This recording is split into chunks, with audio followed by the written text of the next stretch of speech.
2002, I was full of political ambition. So I ran for the state assembly and won the primary. Helped that I ran unopposed, but a win's a win.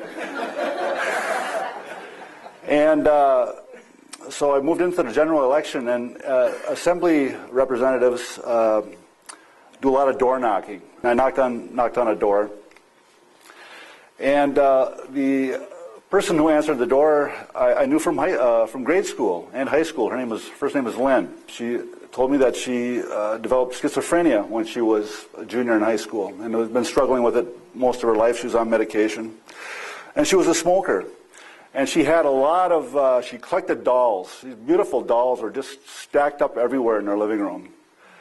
I wet my finger and I touched the porcelain and I said, see how white it is underneath there, Lynn? And she said, yeah. I said, all that stuff on top there, that's from your cigarette smoking. It's really doing a lot of wear and tear on your dolls. So that was that. Right before the November election, my campaign was calling all the people we thought would vote for me to make sure they got to the polls, and I just so happened to have Lynn on my call list. And she told me that she planned to vote for me, and she said, I quit smoking. And I said, oh, really? That's great. That's terrific. Long-term smoker. And I said, well, why did you quit? She said, well, I didn't want to hurt my dolls. She got them all cleaned up, and so that was her trigger. And every smoker has a trigger. Something is going to compel them to try to quit smoking.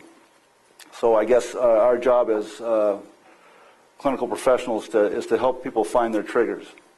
Talk to them a little bit about their smoking history, because you don't know this. All you know is they want to quit. So you have to talk to them about how long they smoked, how dependent they are, where their triggers are.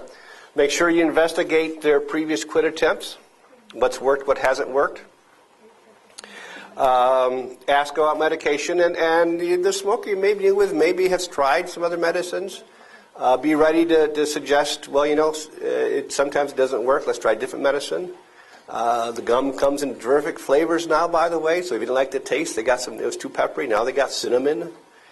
Try combinations. Or simply say, try it again, because maybe they didn't use it properly. If you talk about previous quit attempts, make sure you demonstrate good self-efficacy. And if they've quit, a lot of people have quit for 6 months. I mean, they're beyond the physical addiction. Reward the heck out of that. They had it licked. And let's talk about what got you to start again.